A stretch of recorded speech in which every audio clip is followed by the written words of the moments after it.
So we'll have just a slight change in the agenda. Kiran, will you please? So we have a few speakers who couldn't turn up because of some unforeseen circumstances. So we'll have an open house where you people can ask any two questions about your anything on career progression or anything to do with technical writing. I'll call upon Sandhya and Kamal to come on the dais. So anybody in the audience have any questions which they want to ask, they can ask. And Shrikant also. Just put one more chair, no? Shrikant, please come. Thank you. And Raj, thank you for this open forum also. It really help if they have any questions. So any type of questions which you would like to ask the panel. So I have Sandhya, Kamal Kannan and Shrikant. So it's open, the floor is open now for questions. You can also ask me. That. Let's start with the basic question. Most of these folks out here who come for training, they can come from mechanical or aircraft aviation. My question to you would be, is it a necessity for you to consider the domain where they're coming from, or is it okay if they are good writers? How do you decide on that, and how do you take the decisions, Sandhya, if you can? So in HPE and also the other companies where I've worked, we have a fairly structured hiring process where there is we start with a hiring test, right? So which is your written exam we look at writing skills, a little bit of language skills. In Cisco, we had a very strong technology section. So over there, I think networking domain was something wherever you come from, but you're expected to have some basic understanding of networking concepts. So it depends on the company. It shouldn't matter if you're okay with being able to learn or ramp up on something else. I think because as you said, from the telecom industry, you get people from all streams, right? So I think it's fairly democratic that way. If you're able to get through the hiring test, then you get on to the other levels. Yes, so like Sandhya said, so at the same time, some of the companies, even in Unisys, what we have is we have certain requirements in terms of the educational qualifications. So the degrees which has to be recognized by UGC. So we treat technical writers at par with the software engineers. So the kind of compensation we give to the software engineers at all levels, we give the same thing to the technical writers also. So the qualification, I mean, we look into that has to be a formal degree which has to be recognized by UGC. So, and then the other thing, with respect to the skills, what you look at, like Sandhya said, is it doesn't matter of which domain or background you come from, but you should have the solid fundamentals or the foundation. So that's where actually the core thing that has to be, there, and then rest of the things it can be molded over a period of time. But what everyone should look at is to the building the strong fundamentals. Try to understand technical writing as a holistic field, and try to understand what are the fundamentals or the driving principles of technical writing that one makes successful, and how you can clearly articulate or demonstrate those skills when you go for any interview or the selection process. For me, speaking from my personal experience, as I said, right, the Pune project was really technical. So what I did was I did my self-learning on Python. I picked up some Python knowledge, and then that gave me some technical knowledge. And then after that, I did another project for an embedded company while I was in Chennai. I did a 6-month project, and I do not know anything about embedded. But I went to the YouTube, did a lot of research, and gathered so much of knowledge about it, and got to do it, and I think I fairly did a good job.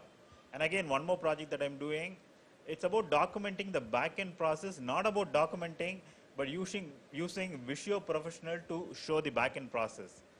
And I do not know Visio Professional, I do not know the technology that the company was using, but I sat with them, got to understand it, did my own reading, research and all that, and I've been able to do it. So where you come from doesn't decide what you are, but once on the job, you definitely need to do a lot of learning. So domain is important, vertical knowledge is important. But you need to keep learning, but don't be put off by the fact that you do not know once you join the job. Fine, but learning must not stop. That's definitely needed. Okay. I think I'll just add one thing to your question, Raj. I started my technical writing career by writing documentations by seeing a C code. They gave me reams and reams of C code, which you remember, not this ordinary ones which you have on the A4 sheet. It was that big printer, and it had all that sound, you know, you get that nice sound. So it gives, yeah, thank you for the name. Okay, so the dot matrix printer. So they gave me reams and reams of C code. They asked me to write a user manual seeing that.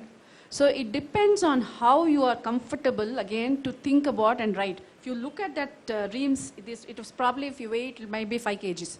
Okay, you see that much. And think of writing one document, you get daunted about the task, then you can't do. So first thing is take anything as a challenge. There is risk also attached to it, but if the risk can be taken as a challenge and you can convert it into results, I think that's the best way of learning. And I have always burnt my fingers when I was learning. It is not like today. It's even today I just keep burning my fingers.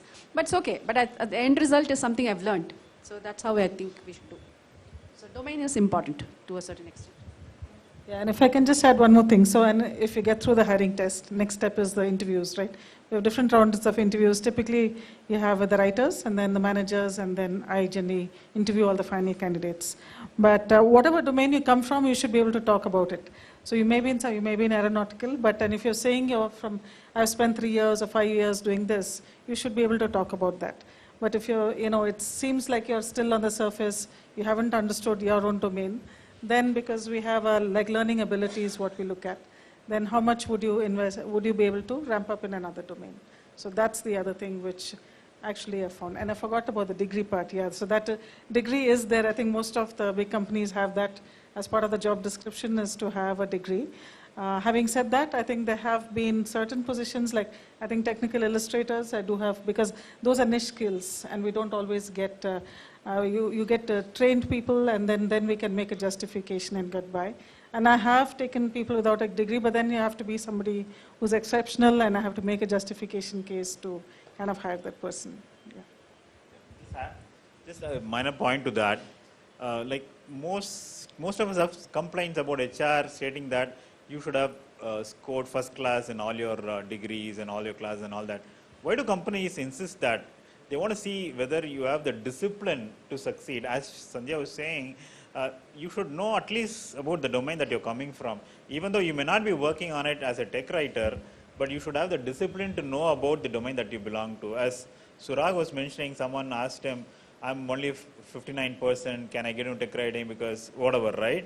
But that's not the attitude we need to possess, right? Like, so why companies do so much of tests and all that, they're trying to find out whether we have the discipline to succeed. So we need to be having the motivation to show that, I guess. Any other questions? This question is closed. Okay. Okay, so recently, I'm just forming a team, and I'm just facing this issue, which I'm sure everyone would have faced. We've been giving offers, and at the like Thursday, that person says that we'll join on Monday, and Friday we get a mail saying that the person got a better offer, and he's not taking the offer. So we've been trying to hire people, and it just keeps happening again and again. So like how do you guys?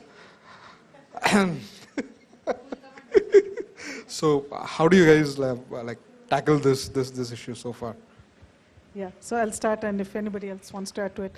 So, luckily, I guess some of it also depends on the company brand. So I think if there's company is big enough and people want to join, that's for the most part people would join.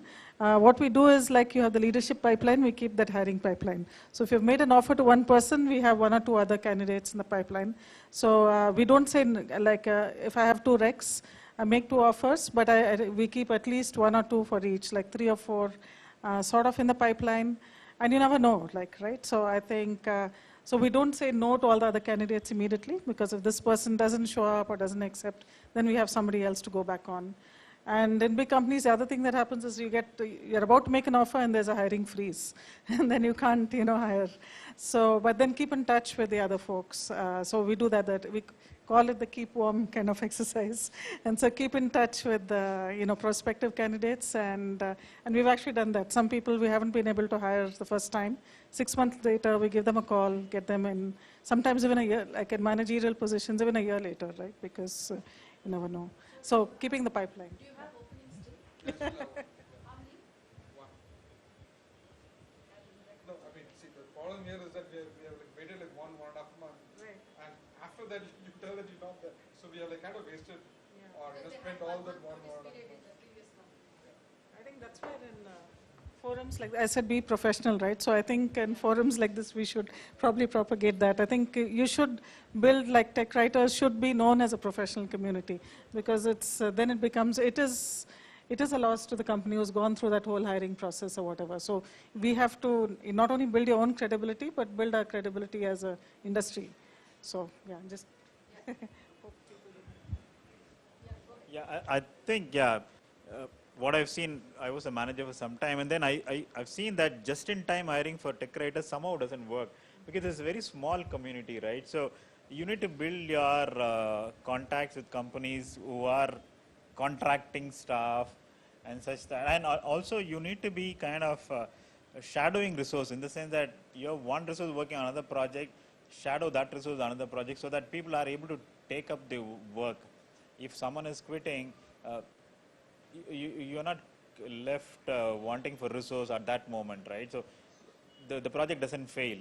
So you can keep going. And as Sanjay said, we need to build a professional name for ourselves, because I think that's the reason I'm still getting projects. Though I've been freelancing for 7 years, people still come up to me seeing my LinkedIn profile and all that. So we need to be doing that too as tech writing community. And there are two other things actually I would like to add is the concept of perpetual hiring. So you continuously hire. If you have that challenge, I mean, you take the management buy-in, your leadership buy-in, and talk to your HR and recruitment counters, so that you show the data that over a period of how many candidates that you interviewed and how many selected, how many offers you made, and what is the decline rate. So then, you have the right data to justify that why you need to go for perpetual hiring. So you continuously hire so that, you don't have to face this situation, because we had this, that's where we learned. And the other thing is also hire from the campuses, engineering campuses, take some freshers. So even though, you don't need, you have a requirement, but, they come with, at the entry level positions, you can take them as interns or you can take them as freshers, and groom them, so that whenever you have attrition or you have such situations, they will come and to the rescue. I mean, I would say use the word rescue, so that you don't land into any sort of impact to the business, and your stakeholders are happy because you're proactively taking certain actions. And one sort of an out-of-the-box left shift sort of idea, which we did.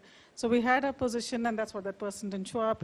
But we knew the rec is going to close, and we may not be able to hire till God knows when. So we want to hire somebody. We don't want to lose the rec. So just look within your company. So in dev, you never know. There may be somebody there who's willing to kind of take on, and this is within the company, so you don't have to waste that whole time hiring. So like in my company, the companies I work in, the Genia Women's Forum, so I speak there. So where I've spoken in the Women's Forum, and then as it so happens, one of they do come and ask me what is tech writing, they're in QA or dev or whatever it is. So when I reached out to them and said, look, we actually have this position, do you want to consider? We'll train you and all that, do you want to join? And then we also get an SME into the bargain, because they come with domain expertise. And she's like, yeah, I was thinking about it, and we got somebody from dev into our team. So that's another idea. So have you got a solution? No. Yeah, kind of. Yeah. Okay, at least you've got at least the methodologies, Whether you implement them or not is up to you. But yeah, what you can do, because for the reason why probably we'll also have a dearth in Chennai, because I've been in Chennai so long, is the society is still a bit conservative in certain hiring processes. So we do have challenges, but you can get people who are, say, maybe freshers with 1 year experience, but you'll have to mold them a lot more. You'll have to teach them a lot more. You don't have people who are ready in real time. So that is the challenge which we'll have, because we will have people who are coming in, walking in and say, okay, I'm willing to do this, but you might not have the real time ready, industry ready person. That is what it is. Yeah, any other questions? For the, yeah. My name is Shashwat and I have stepped into technical writing very recently.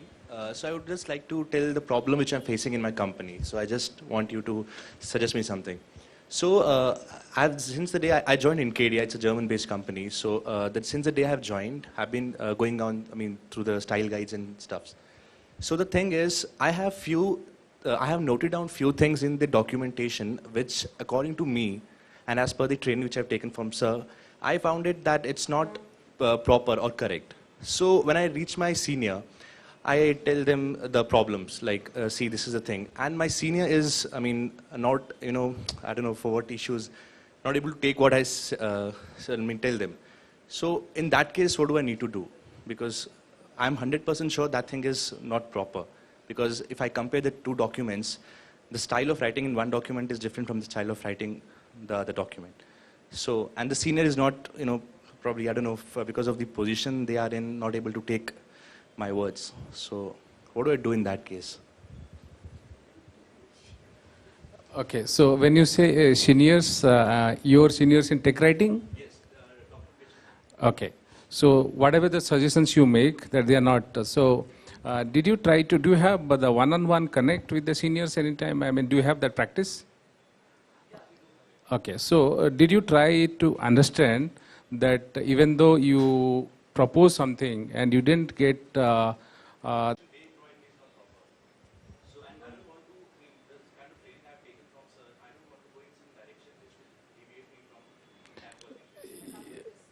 yeah. Yeah, no, I think it's always to have a very open and honest discussion with the senior and try to understand, that why that person is not accepting what is the suggestion. If you have a strong conviction that whatever you are saying and that is the right thing to do, then I think you need to have a one-on-one conversation, very open and honest, until you get an answer. But till if it reaches to a point, right, so if you're not finding, you need to try to find out why that person is not accepting. Maybe there are some circumstantial and compulsions. Okay, I'll just give you an example. I was working for a company where, that company acquired, it's a US-based company, and that company acquired a product company from UK. Okay, so where, I started working as a tech writer, I realized that all the documents which produced in the US, they follow the American English, whereas all the documents produced in the UK-based company, this US company acquired, they are in a British English. So, when I proposed these changes, to the manager working with, then he told me, no, you should not bother all these things, you should focus on what you are in hand. Okay. So then, but fortunately, it was never accepted because I wanted to bring this in a larger forum. That do you plan to bring it, some sort of consistency in all our documentation, because now it is one line of product, okay, and we have some inconsistency in that. So there could be some concerns from our clients. So then, it was never accepted. But what I did is, when I got a chance to go to, the US and work with the stakeholder there, for some time, then, I got the opportunity to bring in this bigger forum, and I cited all these instances and examples and everything, that why, we have the discrepancies, what is the standard in follow. So then, that person, because of, they have, some kind of situation, the UK versus English and all. So there are some stakeholders in the UK, in that meeting. So they didn't agree. No, we'll go with, because this British English, because we have a large number of customers in the UK region, or the European region, where that person said that, yes, we have, the product which is built in the US, they have, a lot of clients in the North American region, where the product is built in the UK, and they have a lot of clients in the UK region. So this is my preference, my client's preference, so I want to go with this. And then those guys, they said, no, this is our preference, we'll go with it. So that's kind of, but somebody has, pitched in. They said, guys, stop the discussion. Now it's a US-based company, and this is what I want. So everything has to be in the US English.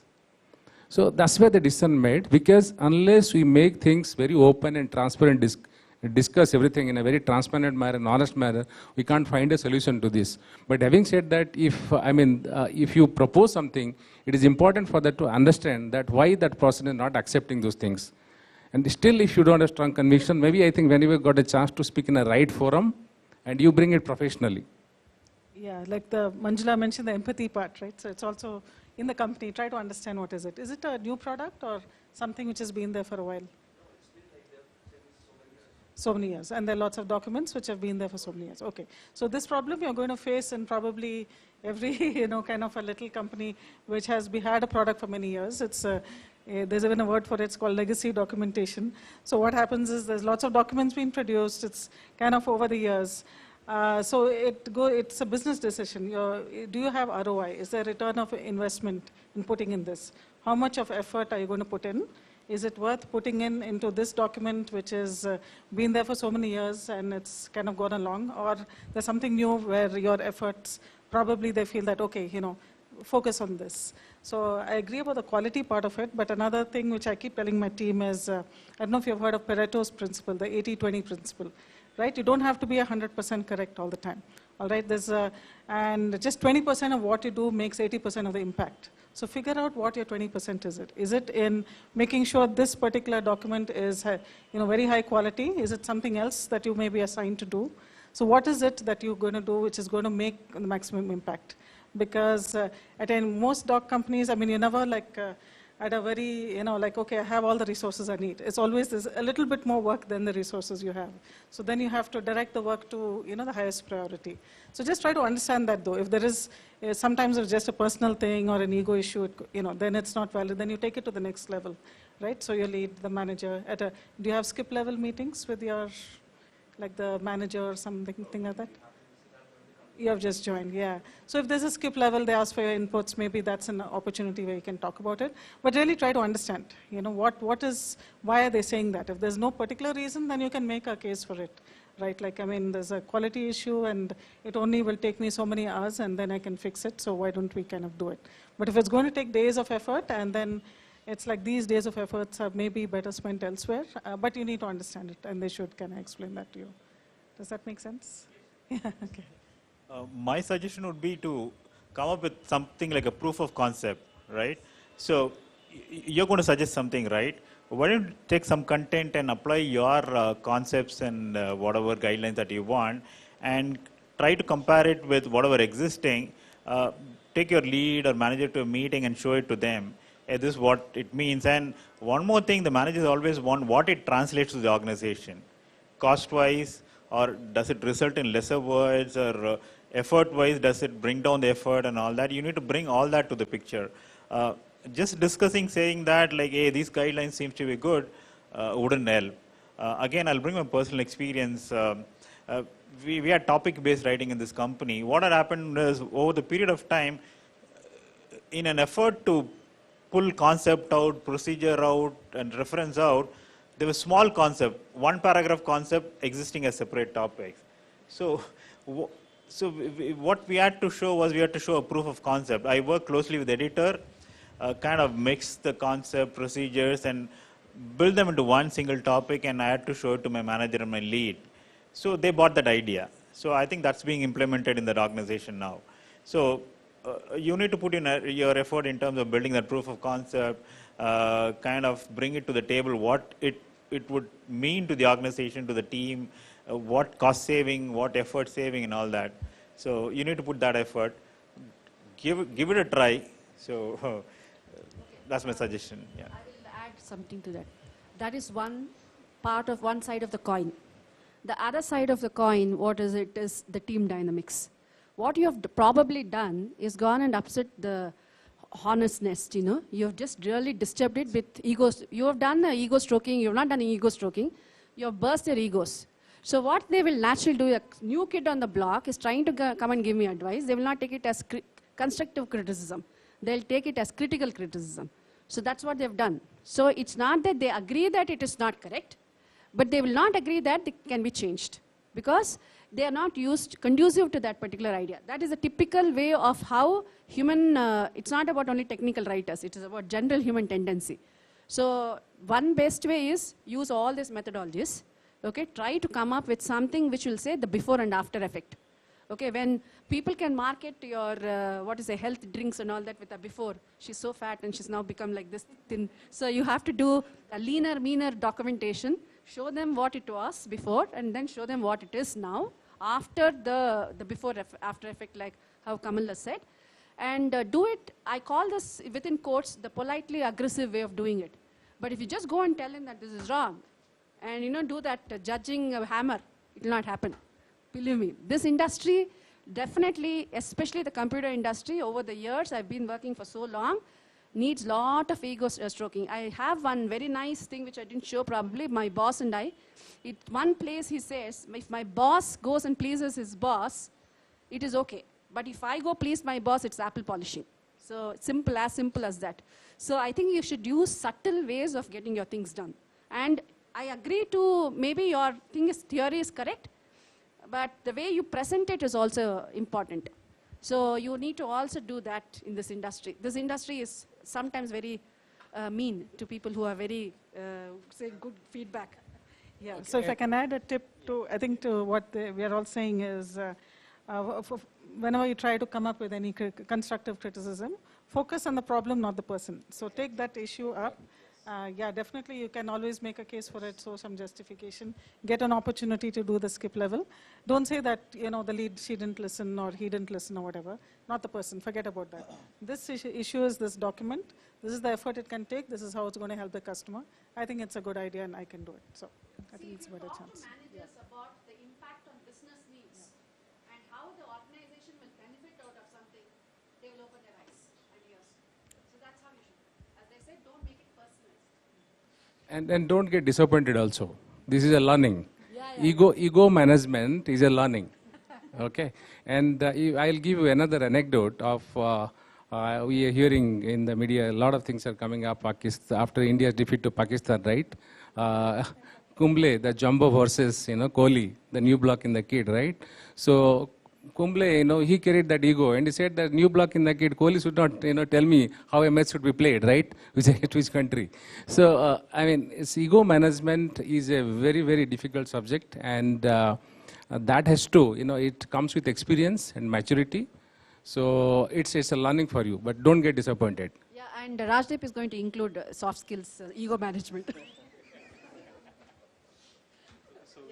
Yeah, we end. Thank you so much for the questions. We can always ask them offline, and I think we are all open to some more questions. And I think we will also open a forum in Blue Dots where you people can post questions for that, so that if anybody can pick it up and answer in the long run, we will do it. Thank you so much. That's a commitment to all of you.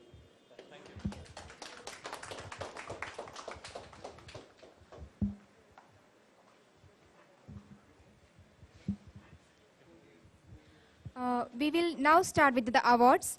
For speakers who have traveled far and near, we want to thank you and request you to accept the mementos